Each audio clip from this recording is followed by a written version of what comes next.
જય હિન્દ, જય સંવિધાન મિત્રો. હવે ડિસ્ક્લેમર રજૂ કરી દઈએ તો આ વિડીયોમાં જે કંઈ પણ શબ્દો છે, કટાક્ષ છે, ટીકાઓ છે એ અમારો અંગત અભિપ્રાય અને અમારી અંગત અભિવ્યક્તિ છે. ભારતીય બંધારણની ધારા 19(1) મુજબ, એટલે એમાં કોઈએ પણ ખોટું લગાડવું નહીં. આપ સૌ જલ્દીથી જલ્દી જોડાઈ જાઓ. એટલે આજનો આપણો મુદ્દો જે છે જનતા જનાર્દન જાગૃતિ અભિયાન, જે આપણે આજથી હર શનિવારે રાત્રે 9 કલાકે જનતા જાગૃતિ અભિયાન ચલાવવાના છીએ. તો એ વિશે આપણે વાત ચાલુ કરીએ. આપ સૌ જલ્દીથી જલ્દી જોડાઈ જાઓ એવી વિનંતી. વિડીયો શેર કરજો, ખૂબ જ શેર કરવાનો છે. જાહેર જનતાને, જનતા જનાર્દનને જે કાયદાઓ નથી શીખવાડવામાં આવ્યા ને, એ કાયદાઓ જાહેર જનતા સુધી મેહુલ બોગરા પહોંચાડશે. એટલે આપને વિનંતી છે કે વિડીયો શેર કરજો. ને હવે આપણે વિડીયોની શરૂઆત કરીએ. તો આપણું આજનું ટાઇટલ છે કે જનતા જનાર્દન જાગૃતિ અભિયાન.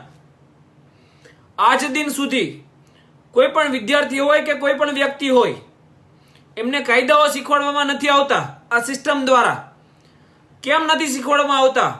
કેમ કે જો કાયદાઓ જાહેર જનતા જાણી જશે ને તો એમની ભક્તિ બંધ થઈ જશે. એટલા માટે કાયદાઓ શીખવાડવામાં નથી આવ્યા. પણ જે કાયદાઓ જાહેર જનતાને નથી જણાવવામાં આવ્યા, જે કાયદાઓનું માર્ગદર્શન જાહેર જનતાને નથી મળ્યું, એ કાયદાનું માર્ગદર્શન મેહુલ બોગરા જાહેર જનતા સમક્ષ રહી જશે. શરૂઆત કરીએ. આ વીકમાં મને અવારનવાર જે જાહેર જનતા દ્વારા પ્રશ્ન પૂછવામાં આવ્યા છે ને, એના જવાબો હું તમને આપીશ. જરૂર લાગે ને તો એક પેન પણ અને નોટબુક સાથે રાખીને જ બેસજો. જે પણ જવાબો હું તમને આપું એ તમને ભવિષ્યની જિંદગીમાં ચોક્કસથી કામ આવશે, આ સિસ્ટમ સામે લડવામાં. એટલે યાદ જ રાખજો અને નોટ પણ કરી લેજો, જરૂર જણાય તો. પ્રશ્ન મને પૂછવામાં આવ્યા છે, એની શરૂઆત કરું છું. પહેલો પ્રશ્ન અવારનવાર પૂછવામાં આવ્યો છે કે પોલીસ સ્ટેશનમાં ઘણા બધા પોલીસ અધિકારીઓ હોય છે, તો આમાં ફરિયાદ કોણ નોંધી શકે? બહુ મહત્વનો સવાલ છે. આપણે પોલીસ સ્ટેશન જઈએ ને એટલે ત્યાં એલઆર હશે, કોન્સ્ટેબલ હશે, હેડ કોન્સ્ટેબલ હશે, ગમે તેની પાસે જશું ને આપણે એમ કહીએ ને ફરિયાદ નોંધાવી છે, એટલે એમ કહેશે બોલો ને શું છે. પણ આપણે બધી જગ્યાએ બોલ બોલ બોલ બોલ નથી કરવાનું. એટલે તમે હેડ કોન્સ્ટેબલને કહેશો ને, પછી તમને કહેશે પીએસઆઈ પાસે જાઓ. પીએસઆઈ ને બધી ફરિયાદની હકીકત કહેશો ને, પછી એમ કહેશે કે અમારે પીઆઈ ને પૂછવું પડે. એટલે તમને આ અધિકારી પાસેથી પેલા અધિકારી પાસે ધક્કા ખવડાવવાના ધંધા થશે. એટલે હું તમને એ જ જણાવી દઉં છું કે તમે પોલીસ સ્ટેશનમાં જાઓ તો તમારે કોને ફરિયાદ કરવાની છે, કોની પાસે સત્તા છે ફરિયાદ નોંધવાની. તો સીઆરપીસી ક્રિમિનલ પ્રોસિડ્યુર કોડની કલમ 154 મુજબ પોલીસ સ્ટેશન ઇન્ચાર્જ, જે પણ પોલીસ સ્ટેશન છે એનો જે પણ ઇન્ચાર્જ છે ને, એને ફરિયાદ નોંધવાનો અધિકાર છે. બાકી અન્ય કોઈ પણ વ્યક્તિ ફરિયાદ ના નોંધી શકે. અને જો એ પોલીસ સ્ટેશન ઇન્ચાર્જ મુખ્યત્વે પોલીસ ઇન્સ્પેક્ટર હોય ને, પીઆઈ એ જ હોય, અને એ ગેરહાજર હોય તો એને કોઈ પીએસઆઈ હોય એનો સબોર્ડિનેટ એને ચાર્જ આપ્યો હોય તો એ ફરિયાદ નોંધી શકે. બરાબર? એટલે ફરિયાદ નોંધવા માટે આપણે પીઆઈને ડાયરેક્ટ જ મળવાનું છે. એમને ફરિયાદ નોંધવાનું જ કામ સોંપવામાં આવ્યું છે. એટલે આપણે કોઈ બીજી જગ્યાએ જવાનું જ નથી, ડાયરેક્ટ પોલીસ સ્ટેશનમાં જાય અને ફરિયાદ નોંધવા માટે પીઆઈને મળવાનું છે. બીજો મુદ્દો, મેં જે હમણાં રેડીમેડ ફોર્મેટ મૂક્યું હતું એમાં લખ્યું હતું કે કોગ્નિઝેબલ ગુનાની પોલીસ સ્ટેશનમાં એફઆઈઆર ના નોંધાય તો ડાયરેક્ટ ચીફ જસ્ટિસને અરજી કરવી. તો એ અન્વયે મને પ્રશ્ન પૂછવામાં આવ્યું છે કે કોગ્નિઝેબલ ગુના, નોન કોગ્નિઝેબલ ગુના શું? અમને ખ્યાલ જ નથી. તો એ સ્પષ્ટ ભાષામાં તમને આરામથી સમજે છે એવી ભાષામાં જણાવું છું કે કોગ્નિઝેબલ ગુના શું છે અને નોન કોગ્નિઝેબલ ગુના શું છે. કોગ્નિઝેબલ ગુના એટલે એવા ગુના કે જેમાં પોલીસ ને કોઈ પણ પ્રકારનો મેજિસ્ટ્રેટ કે કોર્ટના વોરંટની જરૂર પડતી નથી, અને જે આરોપી હોય ને એની સીધી ધરપકડ કોગ્નિઝેબલ ગુનામાં થઈ શકે પોલીસ દ્વારા. નોન કોગ્નિઝેબલ ગુના એટલે એવા ગુના કે જેમાં પોલીસને ધરપકડ કરવી હોય ને તો પેલા કોર્ટનો ઓર્ડર જોઈએ, કોર્ટનો વોરંટ જોઈએ, તો જ ધરપકડ થાય, નહીં તો ના ધરપકડ થાય. એટલે જે કોગ્નિઝેબલ ગુના છે એની સીધી ફરિયાદ પોલીસ સ્ટેશનમાં થઈ જશે. તો હવે પ્રશ્ન એ ઉઠે છે કે કે નોન કોગ્નિઝેબલ ગુનાઓનું શું? તો નોન કોગ્નિઝેબલ ગુનાઓ હોય ને એની ફરિયાદ પણ પોલીસને લેવી જ પડે. એનું નોન કોગ્નિઝેબલ રજિસ્ટર હોય એટલે એમાં એ ફરિયાદ નોંધે અને એ ફરિયાદ એ નોન કોગ્નિઝેબલ ગુનાની જે ફરિયાદ હોય એ ફોરવર્ડ કરે મેજિસ્ટ્રેટને અને એ ઓર્ડર કરે ને એટલે એમાં પછી તપાસ ચાલુ થાય. એટલે કોઈ પણ ફરિયાદ હોય ટૂંકમાં પોલીસને લેવી જ પડે, એ કોગ્નિઝેબલ હોય કે નોન કોગ્નિઝેબલ હોય. હવે ઉદાહરણ આપી દઉં ગુનાઓનું કે કોગ્નિઝેબલ ગુનાઓમાં કોણ કોણ આવે ને નોન કોગ્નિઝેબલ ગુનામાં કોણ કોણ આવે. તો જે થાય ને ગ્રીવિયસ મારામારી, ચોરી, લૂંટફાટ, ડકેતી, રેપ, મર્ડર, મોલેસ્ટેશન, છેડતી, આ તમામ ગુનાઓ છે ને એ કોગ્નિઝેબલ જ છે. એટલે એમાં સીધી ફરિયાદ થઈ જ જાય. બરાબર. હવે વાત કરું નોન કોગ્નિઝેબલ ગુનાઓની, તો આ છે ને ધાક ધમકીઓ, બરાબર, ધાક ધમકીઓ અને જેવા નાના નાના ક્રાઇમ છે ને એ બધા નોન કોગ્નિઝેબલ ગુના છે. બદનામી કરી, કારણ કે જનરલ કોઈ પણ ગમે એની સામે નોંધાઈ દે એટલે એને નોન કોગ્નિઝેબલ જે નાના ગુનાઓ છે એને નોન કોગ્નિઝેબલ ગુનાઓ રાખવામાં આવ્યા છે. એટલે એમાં કોર્ટનો ઓર્ડર જોઈએ. પોલીસના કામમાં અડચણ એ પણ નોન કોગ્નિઝેબલ ગુનો છે એટલે એમાં પણ મેજિસ્ટ્રેટનો પહેલા ઓર્ડર લેવો પડે. એટલે આશા રાખું છું અને શિડ્યુલ આખું અપલોડ કરી દઈશ. વિડીયો ફિનિશ થાય એના 10 થી 20 મિનિટની અંદર કે કોગ્નિઝેબલ ગુનાઓમાં કયા કયા ગુના આવે છે અને નોન કોગ્નિઝેબલ ગુનામાં કયા કયા ગુના આવે છે. હવે નેક્સ્ટ આપણને એવો પ્રશ્ન પૂછવામાં આવ્યો છે કે પોલીસનું માળખું શું હોય છે. કોઈને પણ ખબર નથી કે ભાઈ એસીપી હોય, પીઆઈ હોય, પીએસઆઈ હોય, સીપી હોય, આ બધું શું છે અમને તો ખ્યાલ જ નથી. તો પોલીસના રેન્ક કયા રીતના હોય છે તો હું તમને ઉપરથી જ જણાવી દઉં કે એક શહેર હોય ને સિટી, એમાં પોલીસના રેન્ક કઈ રીતના હોય છે. કમિશનર હોય સૌથી ઉપર, કમિશનરથી નીચે જોઈન્ટ સીપી, એડિશનલ સીપી, બરાબર, એ હોય. Additional commissioner of police, joint commissioner of police. એમનાથી નીચે ડેપ્યુટી કમિશનર ઓફ પોલીસ હોય, એમનાથી નીચે આસિસ્ટન્ટ કમિશનર ઓફ પોલીસ હોય અને એમના નીચે પોલીસ સ્ટેશન આવે. પોલીસ સ્ટેશનમાં કઈ રીતના રેન્ક હોય કે પેલા પીઆઈ હોય, પોલીસ ઇન્સ્પેક્ટર, એનાથી નીચે પીએસઆઈ હોય, પોલીસ સબ ઇન્સ્પેક્ટર, એનાથી નીચે એએસઆઈ હોય, આસિસ્ટન્ટ ઇન્સ્પેક્ટર અને એનાથી નીચે હોય હેડ કોન્સ્ટેબલ અને એનાથી નીચે હોય કોન્સ્ટેબલ. આ છે પોલીસના રેન્ક.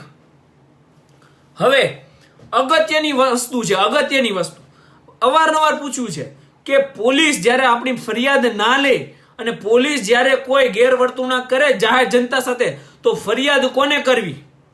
તો એની ફરિયાદ જ્યારે પોલીસ તમારી ફરિયાદ ના લે અને તમારી હારે ગેરવર્તણૂક કરે તો એની ફરિયાદ તમારે કરવાની છે તમારા જિલ્લાના એસપીને અથવા શહેર હોય તો તમારા જિલ્લાના કમિશનર ઓફ પોલીસને.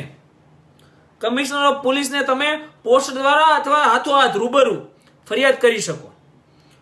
હવે અવારનવાર જે પ્રશ્ન પૂછાણો છે કે અમે ફરિયાદ તો કરીએ છીએ સર પણ કાર્યવાહી કોઈ નથી થતી.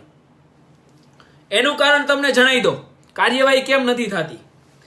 કમિશનરને તમે જે અરજી કરશો ને એ અરજી ફોરવર્ડ થશે ડીસીપીને, ડેપ્યુટી કમિશનર ઓફ પોલીસને, અને ડેપ્યુટી કમિશનર ઓફ પોલીસ છે ને તપાસ અર્થે એ અરજી ફોરવર્ડ કરશે assistant of commissioner of police, મદદનીશ કમિશનરને. આ જેટલા પોલીસ હોય ને મદદનીશ કમિશનર હોય ને એની અંડરમાં પોલીસ સ્ટેશન આવતા હોય, બધા 2-3 પોલીસ સ્ટેશન આવતા હોય. એટલે એ પોલીસ સ્ટેશનમાં તમારે યારે ગેરવર્તણૂક થઈ છે તો એની અરજી તમે કમિશનરને જે મોકલી હશે ને એ જશે મદદનીશ કમિશનર ઓફ પોલીસને. આજે ટૂંકમાં જો કહો ને તો આજે પોલીસ સ્ટેશનના જે પીઆઈઓ હોય ને એ આમના લાડકવાયા દીકરાઓ જ હોય. એટલે છે ને કોઈ કાર્યવાહી થશે નહીં, કોઈ નિરપેક્ષ તપાસ થશે નહીં અને સીધે સીધી અરજી છે ને એ મોકલી દેવામાં આવશે કમિશનરને, એક તરફી તપાસ થશે અને એવું કહી દેવામાં આવશે કે આમાં કોઈ પણ પુરાવા મળ્યા નથી, અરજી ફાઇલે કરવા વિનંતી. એટલે તપાસ નથી થતી, નિરપેક્ષ તપાસ નથી થતી અને એટલે કોઈ પણ પ્રકારની કાર્યવાહી પોલીસ અધિકારીઓ સામે નથી થતી. કેમ કે સીપીને કરેલી અરજી ફોરવર્ડ થઈને એસીપી પાસે આવે છે.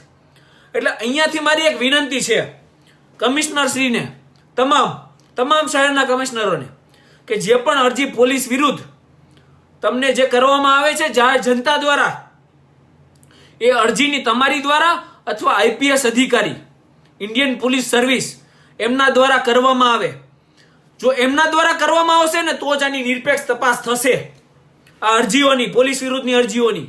અને નિરપેક્ષ તપાસ થશે ને તો જ લોકોમાં પોલીસ પ્રત્યે આદર ભાવના આવશે અને તો જ સેવા અને શાંતિ બની રહેશે, નહીં તો નહીં બની રહે. અને નિરપેક્ષ તપાસ થશે તો એનું રિઝલ્ટ શું આવશે ને એ પણ કહી દો તમને જાહેર જનતાને કે સુરત શહેરમાં હાલ 6,000 પોલીસ કર્મી છે, એપ્રોક્સિમેટલી 6 થી 7,000. નિરપેક્ષ તપાસ થાય ને જો તમામ પોલીસ અધિકારીઓ સામે, તો આખા સુરતમાં 500 થી 1000 જ વધશે, બાકી બધા સસ્પેન્ડ ને ડિસ્પેન્સ થઈ જશે. પણ 500 થી 1000 ભલે વધે, પણ એ જે 500 થી 1000 ઈમાનદાર પોલીસ અધિકારીઓ હશે ને, એનાથી આ ગુનેગારો થરથર કાપશે, એની ગેરંટી આપું છું. થરથર કાપશે, ડરશે, અને ક્રાઇમ છે ને તો ઘટશે. 500 થી 1000 જ જોઈએ છે, પણ ઈમાનદાર જોઈએ છે. ઈમાનદાર પોલીસ અધિકારીઓ હશે ને તો જ અપરાધીઓ ડરશે, ફરિયાદીઓ નહીં ડરે. હાલ સિનારીઓ ઊંધો છે, ફરિયાદીઓ ડરે છે, અપરાધીઓ નથી ડરતા. તકલીફ ત્યાં પડે છે. એટલે કમિશનરશ્રીને એક નમ્ર વિનંતી છે કે જેટલી પોલીસ સામેની અરજીઓ હોય ને એની તપાસ ખુદ તમે કરો, યા તો કોઈ આઈપીએસ અધિકારી પાસે કરાવો, તો નિરપેક્ષ તપાસ થશે. એસીપી મદદનીશ કમિશનર નિરપેક્ષ તપાસ નહીં કરે, એ ખાતરી આપું છું. એટલે એક વિનંતી છે, જે વિનંતી અહીંથી પહોંચી જશે કમિશનર સુધી એવી આશા રાખું છું કે નિરપેક્ષ તપાસ કરવા માટે આઈપીએસ અધિકારીને એની તપાસ સોંપવામાં આવે.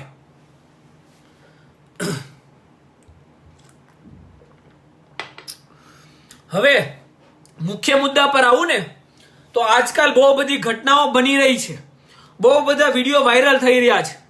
ચાહે એ વિડીયો હોય પીસીઆર વાનમાંથી મફતનું ખાવા માંગવા વાળા પોલીસ અધિકારીઓનો, ચાહે વિડીયો હોય રાજકોટ સિવિલ હોસ્પિટલમાં એક પેશન્ટને માર મારવાનો, ચાહે વિડીયો હોય પેટ્રોલ પંપ પર છેતરપિંડી થાય એ અંગેનો, કે ચાહે ન્યૂઝ હોય કે પીસીઆર વાનના પોલીસ અધિકારીઓ એક શાકભાજીની લારીવાળા પાસેથી 100 રૂપિયાની લાંચ માંગતા હોય. આ છે જાગૃતિ, અને દિલથી સલામ કરવાનું મન થાય છે આપ સૌને, આપ સૌ જનતા જનાર્દનને, કે શું જાગૃતિ છે, શું એક ભ્રષ્ટ અધિકારીઓ વાયરલ થઈ રહ્યા છે. મનમાં ખોફ છે. કોઈ વ્યક્તિ જશે ને કોઈ સરકારી અધિકારીમાં તો કેમેરાનો ખોફ સરકારી અધિકારીઓને લાગવા માંડ્યો છે. અને આ જ જાગૃતિ મારે જોઈતી હતી, અને જે જાગૃતિ આવી રહી છે, અમે જે ગળા ફાડીએ છીએ ને એનું પરિણામ મળી રહ્યું છે. દિલથી ખુશી થઈ રહી છે કે જનતા જનાર્દન જાગી રહી છે. અને આનાથી જ આ સરકારી અધિકારીઓને ખ્યાલ આવે છે કે જનતા સૂતી નથી, જનતા જાગી ગઈ છે. એટલે ભક્તિ લાંબો સમય નહીં ચાલે.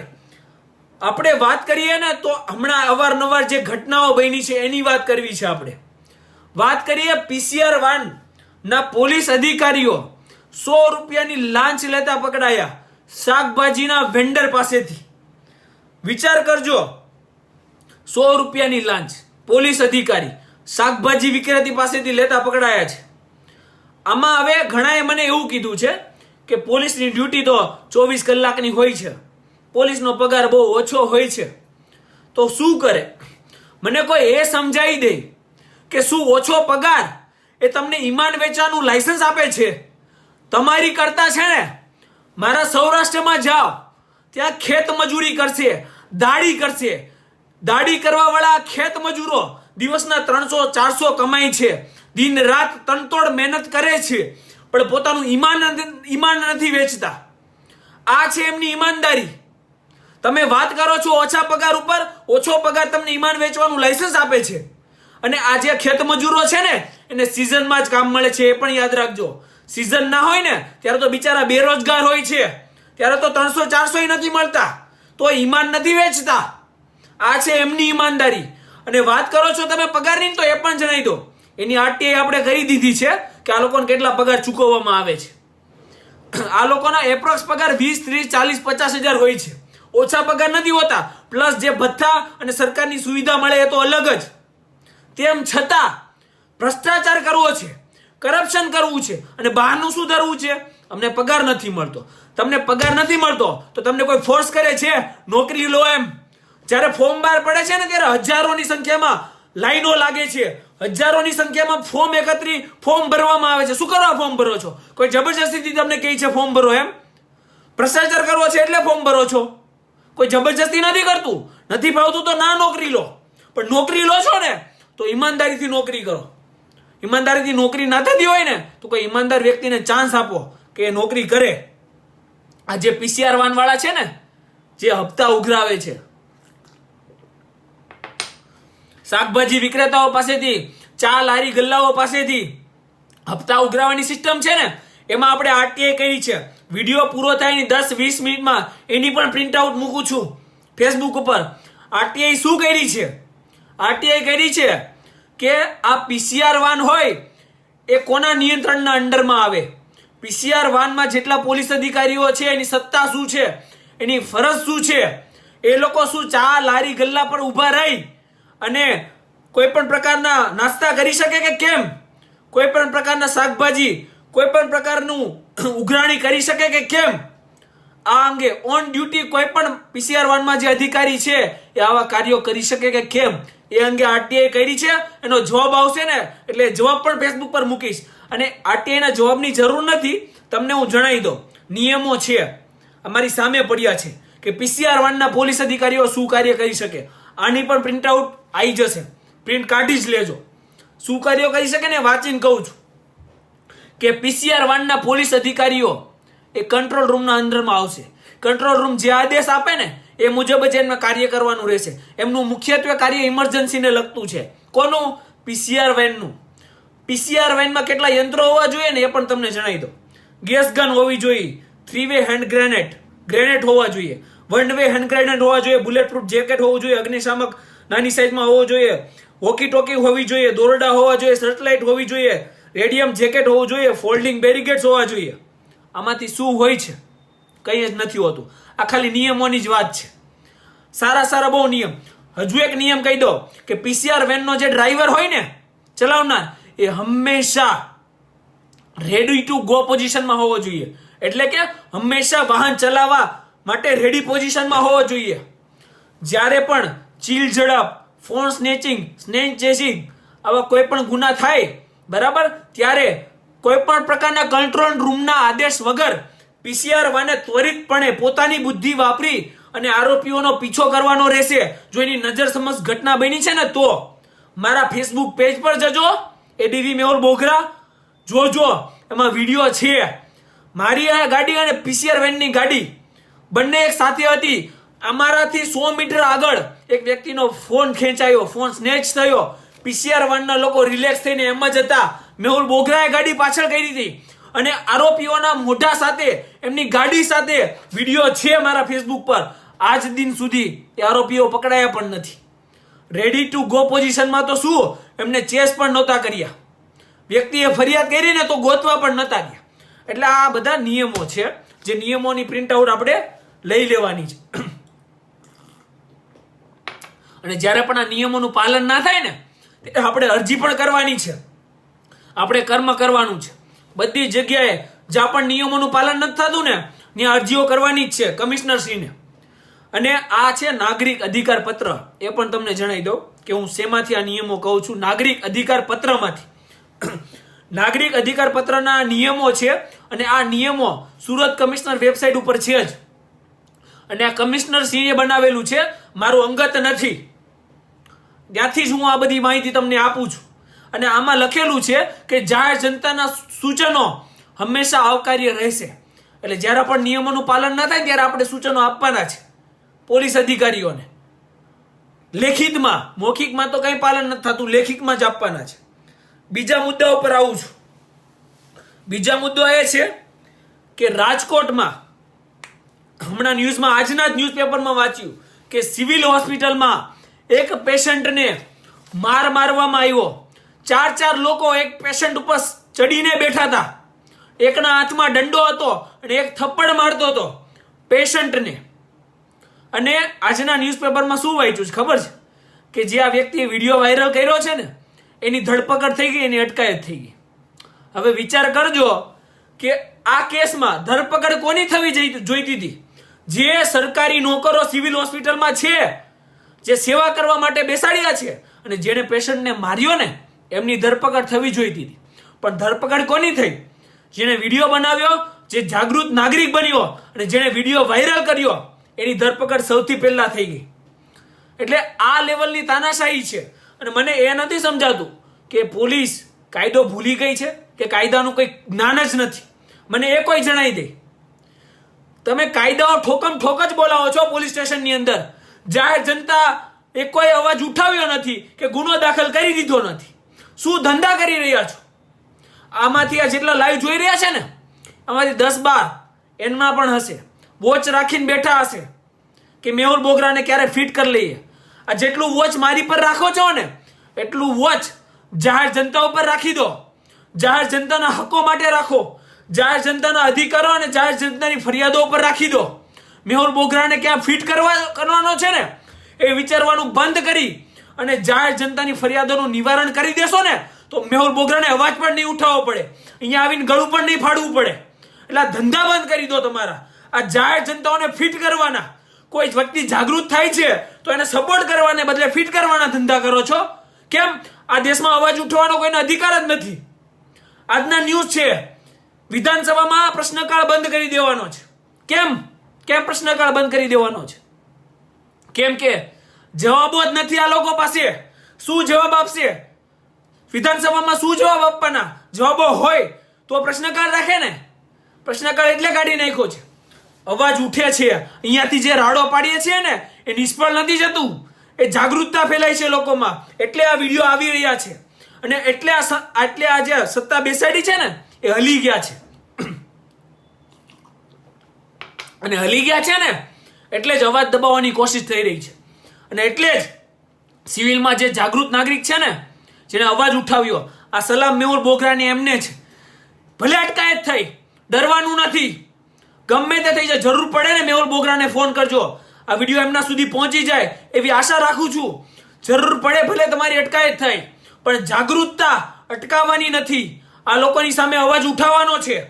જાગૃતતા આપણી અહીંયા દરીને બંધ નથી કરી દેવાનું. કોઈ પણ કામ શું કરી લેશે, વધીને આ લોકો શું કરી લેશે? જે કરવું હોય ને એ કરવા દો. મેહુલ બોગરા તમારી સાથે છે. જ્યાં પણ જરૂર પડે ત્યાં ફોન કરજો, અમારી ટીમ છે. અને એક વસ્તુ પણ કહી દઉં કે સ્વિમેરમાં ચાલો એ વ્યક્તિ કોઈ અસ્થિર મગજનો હશે, હું એવું માની લઉં.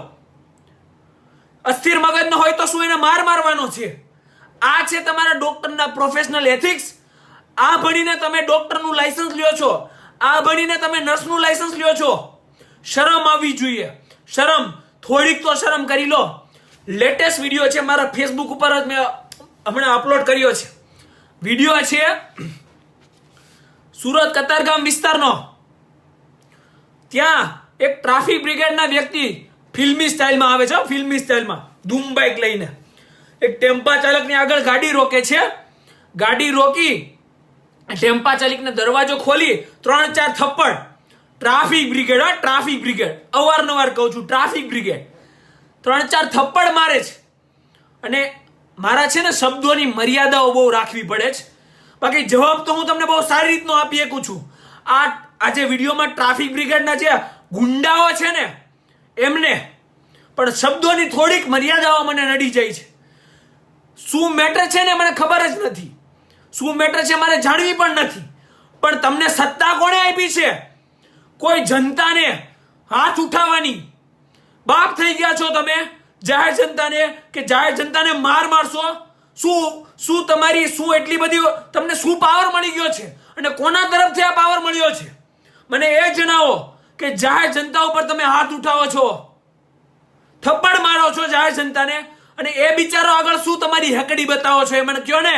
આ રેલીઓ નીકળી, નિયમોને ધજાગરા ઉડ્યા, ત્યાં તો સલામ ઠોકવા અને ટ્રાફિકનું નિયમન કરવા ઉભા રહી ગયા હતા. ત્યાં કેમ હેકડી નથી ચાલતી એ જણાવો ને મને. હેકડી ખાલી એક સામાન્ય વ્યક્તિ આગળ કેમ ચાલે છે? લારી ગલ્લાઓ આગળ, શાકભાજી ને ફ્રૂટ વિક્રેતાઓ આગળ, અને આ બિચારા ટેમ્પો ચાલકને મારો છો? શરમ આવી જોઈએ. બિચારાઓ કઈ બોલશે ને એટલે ગમે તે કરશો. અને મારે કમિશનરશ્રીને વિનંતી છે કે આ જે માર્યો છે ને એ ટ્રાફિક બ્રિગેડના જવાનોને ખાલી નોકરીમાંથી કાઢવામાં ના આવે, એમની સામે ફોજદારી રાહ એક્શન લેવામાં આવે, કેસ દાખલ કરવામાં આવે બંનેની સામે, જેમણે પણ આ વ્યક્તિને માર્યો છે. કાયદો હાથમાં લેવાની સત્તા તમને કોણે આપી છે મને એ જણાવો. અને જો કાયદો હાથમાં લેવાની સત્તા તમને મળતી હોય ને તો પછી તમામ જાહેર જનતાને આપી દો. એટલે આ જેટલા સરકારી અધિકારીઓ જે મન ફાવે એમ કામ કરે છે ને તો એને બતાવે જાહેર જનતા. એટલે કાયદો હાથમાં લેવાની સત્તા કોઈને નથી. એટલે આ ધંધા બંધ કરી દેજો. આ જે ટ્રાફિક બ્રિગેડના ગુંડાઓ છે ને એમને કહું છું, એક વ્હાઇટ કલર પબ્લિક સર્વન્ટ નથી, સ્વાયત્ત સંસ્થાઓ છો તમે લોકો. સમજો છો શું? નિયમનના બાને, સેવાના બાને યુનિફોર્મ મળી ગયો છે તો તમારી હેકડી જાહેર જનતા આગળ વાપરશો? તમારામાં તેવડ છે ને? મેહુલ બોગરા રોજે નીકળે છે વરાછા રોડથી. તમારી હેકડી એકવાર બતાવો મને, વાટ જોઉં છું કે એકવાર મને તમારી હેકડી બતાવો. હેકડી સાથે યુનિફોર્મ સાથે ઉતારી ના દો ને હેકડી તમારી, તો મેહુલ બોગરાને જાહેર જનતાને દબાવો છો. આ જે પણ રિક્ષા ચાલકને માર્યો છે ને, વિનંતી છે જો મારો અવાજ ત્યાં સુધી પહોંચે ને તો એકવાર મને ફોન કરો. આમની સામે ફોજદારી એક્શન લેવાની છે. જે પણ હોય, આ શું મર્ડરર હતો? ટેમ્પાનો જે ચાલક હતો એ ખૂન કરીને ભાગ્યો હતો, રેપ કર્યો હતો એને કોઈ, તો એને મારવામાં આવ્યો. કોઈ બિચારાએ નાના નિયમનું જ ભંગ કર્યું હશે ને? એવા તો 1707 નિયમોની તમે ધજાગરાઓ ઉડાવો છો. ચેમ્બરોમાં બેસીને એકે માસ્ક તો પહેર્યું નથી હોતું અને જાહેર જનતા ઉપર રોપ બતાવો છો. તમારા હોશિયારીઓ તમારી ત્યાં ચાલે છે. એટલે મારો આ મગજ છે ને, આવી વસ્તુઓ જોઉં ને ત્યારે બહુ આઉટ ઓફ કંટ્રોલ થઈ જાય. મને એવું થાય કે આ લોકો શું કરી રહ્યા છે, જાહેર જનતાને શું સમજે છે. અને એટલે જ હું આવું છું. દર શનિવારે આવીશ રાત્રે 9 વાગ્યે તમારા કાયદા અને તમારા હકો જણાવવા માટે, અને આ જેટલાઓ છે ને એમની હેકડીઓ કાઢવા માટે. અને હેકડીઓ જાહેર જનતા જ કાઢીને રહેશે. આમની આપણે જ કાઢવાની છે. કઈ રીતે? આ જે વિડીયો વાયરલ થાય છે ને, આ જ રીતે, આ જ સોશિયલ મીડિયા આમની હેકડીઓ કાઢશે. આ મેહુલ બોગરાના શબ્દો છે, જ્યાં લખવા હોય ને ત્યાં લખી રહેજો કે આ દેશમાં પરિવર્તન એક દિવસ લાવશે ને તો આ સોશિયલ મીડિયા જ લાવશે. આ સોશિયલ મીડિયા જ આ દેશની સિસ્ટમ સુધારશે. અને આ જેટલા અંગૂઠા છાપ બેસાડ્યા છે ને એમને સત્તા પરથી નીચે પછાડશે. અને જેટલા ભ્રષ્ટ અધિકારીઓ મન ફાવે એમ જાહેર જનતા વર્તન કરે છે ને એમની હેકડીઓ કાઢશે અને એમના ભ્રષ્ટાચારીઓને નોકરીમાંથી ઉતારશે. આ જ કામ કરવાનું છે. મને બહુ ખ્યાલ છે, કોમેન્ટ હું જોઈ રહ્યો છું કે નાના લારી ગલ્લાવાળાઓને દબાવે છે. આનું કારણ તમને કહી દો કે આ બિચારા જે નાના હોય છે ને લારી ગલ્લાવાળા, એ બિચારા શું છે, ટકનું ખાતા હોય છે. ટકનું ખાય અને ટકનું કરતા હોય છે. બિચારા પાસે ટાઈમ હોતો નથી કે આ બધી લીગલ મગજમારી કરે. કેમ કે જો કોઈ મગજમારી કરશે તો એમને જ ફસાઈ દેશે, પોલીસ સ્ટેશનમાં બેસાડી દેશે. બિચારો જશે તો જશે ક્યાં? એટલે આમને ફસાવવામાં આવે છે. આ દેશમાં પીસાઈ રહ્યો છે કોણ ખબર છે? જાહેર જનતા, સામાન્ય વર્ગ, લારી ગલ્લાવાળા, એ જ પીસાઈ રહ્યા છે. બાકી તેવડ નથી આ લોકોની પૈસાવાળાને અને મોટા લોકોને ફસાવાની. આજ દિન સુધી મેહુલ બોગરાને કોઈ પણ જગ્યાએ પોલીસ અધિકારી દ્વારા રોકવામાં નથી આવ્યો. તેમ છતાં અહીંથી અવાજ ઉઠાવું છું. એનું કારણ એ છે કે આમને ફાઇટ આપવાની છે. જે લોકો અવાજ નથી ઉઠાવી શકતા ને એમના વતી વિનંતી છે, જેટલા પણ વકીલો છે, જેટલા પણ કાયદાના જાણકારો છે ને એમને, કે આપણને કંઈ નથી કરતા આ લોકો તો આપણે ચૂપ નથી બેસવાનું. જે વ્યક્તિ સાથે અન્યાય થઈ રહ્યો છે ને એમના વતી અવાજ ઉઠાવવાનો છે. ટીમ બની રહી છે, ડેવલપ થઈ ગઈ છે અને કાર્યો કરી રહ્યા છે. જ્યાં પણ જરૂર પડે રોજે 50 થી 100 ફોન આવે છે. હજી 150 આવવા જોઈએ, 200 આવવા જોઈએ, 500 આવવા જોઈએ. મેહુલ બોગરા તમારી સેવામાં જ બેઠો છે. હરેક વ્યક્તિ આજ ફેસબુકના માધ્યમથી હરેક ભ્રષ્ટાચારી વાયરલ કરીશ. હરેક સત્તાનો દુરુપયોગ કરનાર અધિકારીને અહીંથી જ વાયરલ કરીશ. હરેક ભ્રષ્ટ અધિકારીઓની હેકડી અહીંથી જ કાઢીશ. અહીંયા આ જનતાની જ કોર્ટ ચાલુ થશે.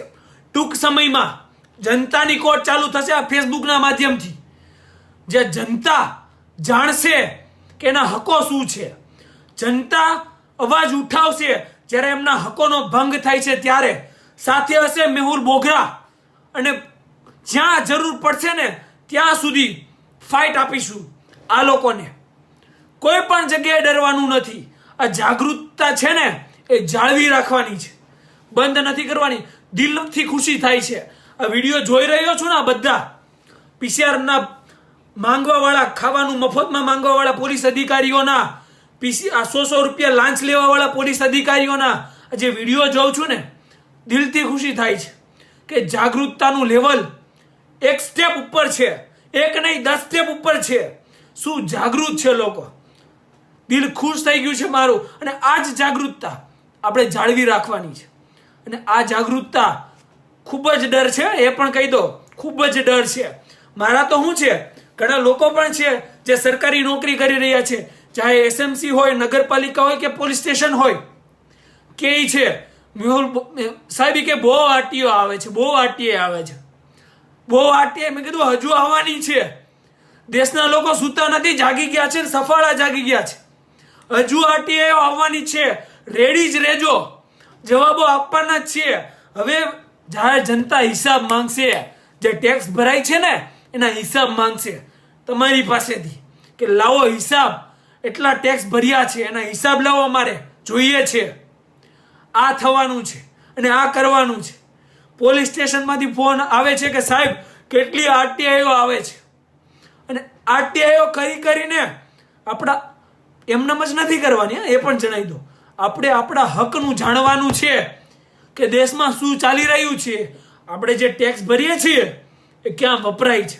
આજે ગળું ફાડું છું ને એનો અફસોસ નથી, થોડાક સમયમાં ગળું રેડી પણ થઈ જશે. પણ ખુશી એ વાતની છે કે આ જે ગળું ફાડી રહ્યો છું ને, જે જાગૃતતા ફેલાવવાની કોશિશ કરી રહ્યો છે ને, એ જાગૃતતા ફેલાઈ રહી છે, લોકો જાગૃત થઈ રહ્યા છે. આ વાતની ખુશી છે. અને આ જ મુહિમ હું જારી રાખવાનો છું, અવારનવાર તમારી સામે આવવાનો છું. તમારા પ્રશ્નો હશે, મારા જવાબો હશે. જે પણ કોમેન્ટમાં પણ જેમને પ્રશ્ન પૂછ્યા હશે, કોમેન્ટમાં પ્રશ્ન પૂછજો. મારા વોટ્સઅપ મોબાઈલ નંબર તમને સૌને ખબર છે, બોલી દઉં છું, 9292 9692. જે પણ પ્રશ્ન હોય, જે પણ મૂંઝવણ હોય, ડાયરેક્ટ ફોન જ કરજો બને ત્યાં સુધી. મેસેજમાં શું વાંચી ના શકું કદાચ, એનો જવાબ આપીશું તમામ તમારી કાયદાકીય મૂંઝવણનો. અને આ ફાઇટ ચાલુ રાખવાની છે, બંધ નથી કરવાની. જે જાગૃતતા છે ને એ જાળવી રાખવાની છે. જનતા જનાર્દન જાગૃતતા અભિયાન આજથી આપણે મુહિમ મારી ચાલુ થઈ છે 2 વર્ષ પહેલા, એ પણ કહી દઉં. સૌથી પહેલો વિડીયો મેં સીમાડા નાકાનો ઉતાર્યો હતો. એક એફઓપી નો જવાન યુનિફોર્મ વગર ડ્યુટી કરતો હતો ને, એનો 3-4 મિલિયન એના વ્યૂ છે અત્યારે. એ વિડીયો પહેલો મારો વિડીયો છે જ્યારે મેં જનતા જાગૃતિ અભિયાન ચાલુ કરી દીધું હતું. અને આજે ઓફિશિયલ એનાઉન્સ કરું છું કે જનતા જાગૃતિ અભિયાન આજ ફેસબુક પેજ પરથી ચાલશે. આજ ફેસબુક પેજ પરથી જનતા કાયદાઓની જાણકારી, એમના હકોની જાણકારી મેળવશે. અને અહીંયાથી જ અવાજ ઉઠાવવામાં આવશે. જ્યાં પણ જરૂર હશે ત્યાં મેહુલ બોગરા તમારી સાથે છે. પોલીસ સ્ટેશન હોય કે સરકારી કચેરી હોય, કોઈ પણ પોલીસ અધિકારી, અવારનવાર કીધું છે, હજુ કહું છું, તમારી હારે ગાળી ગલોચ કરે છે, અસભ્ય વર્તન કરે છે, તમારી કાયદાકીય ફરિયાદ નથી કરી લેતો, રેકોર્ડિંગ કરો. એનું ફોન રેકોર્ડિંગ, જો તમને ફોનમાં ગાળો દીધી છે તો મને ફોન રેકોર્ડિંગ મોકલો. દિવ્યાબેન રિપ્લે નથી આપતા. જો મેં હજુ કીધું છે કે મને વોટ્સએપ પર મેસેજનો જવાબ ના આપી શકું ને, મને સીધો ફોન કરો. કોઈ પણ પ્રકારનો સંકોચ નથી રાખવાનો, સીધો ફોન કરવાનો છે. માફ કરજો જેમને પણ હું જવાબ નથી આપી શક્યો. આમાં તકલીફ શું છે ખબર છે, એ પણ જણાવી દો કે આખી સિસ્ટમ ભ્રષ્ટ છે. ફાઇટ આપવા માટે તમે બધા મને કોન્ટેક્ટ કરો છો, શક્ય એટલી તમામ કોશિશ કરી રહ્યો છું હરેક વ્યક્તિ સુધી પહોંચવાનો. આમાં ઘણાને ખ્યાલ પણ હશે જે લાઈવમાં જોઈ રહ્યા છે કે હું કોશિશ પૂરેપૂરી કરું છું અને હરેક વ્યક્તિ સુધી પહોંચીશ. મારી ટીમ છે એ પણ પહોંચશે, તમારું ફોલોઅપ લેશે અને આ ભ્રષ્ટાચારીઓને ખુલ્લા પાડવાના છે. જે પણ પોલીસ અધિકારી તમને ફોન પર ગાળો આપે છે ને, તો એનું રેકોર્ડિંગ મને સીધું મોકલો. ગાળી ગલોચનો વિડીયો સીધો આ પેજ પરથી જ વાયરલ થશે. પોલીસનું અસભ્ય વર્તન સીધું આ પેજ પરથી જ વાયરલ થશે. કોઈ પણ પોલીસ સ્ટેશનમાં તમારી હારે અભદ્ર વર્તન કરવામાં આવે છે, આ પેજ પરથી જ વાયરલ થશે. કોઈ પણ બેન દીકરી સાથે પોલીસ સ્ટેશનમાં અભદ્ર વર્તન કરવામાં આવે છે, એમનું મોલેસ્ટેશન કરવામાં આવશે, તો આ પેજ પરથી જ વાયરલ થશે. જ્યાં પણ જરૂર પડે કોઈ પણ બેન દીકરીને, તો એની ટાઈમ મેહુલ બોગરાનો સંપર્ક કરવાનો છે. જાગૃતતા જાળવી રાખવાની છે. આજ આપણી મુહિમ છે. અને મારપીટ કરે ને કોઈ, તો આપણે છે ને રાઇટ ટુ સેલ્ફ ડિફેન્સ બી મળે છે, એ પણ જણાવી દો. આ જે પણ ટ્રાફિક બ્રિગેડના જવાનો છે ને, એ પબ્લિક સર્વન્ટ નથી. 1000 વાર બોલ્યો છું, હજુ બોલું છું.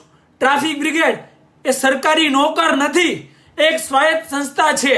જો એ મારપીટ કરે ને તમારી સાથે તો રાઇટ ટુ સેલ્ફ ડિફેન્સ એ તમને મળે છે.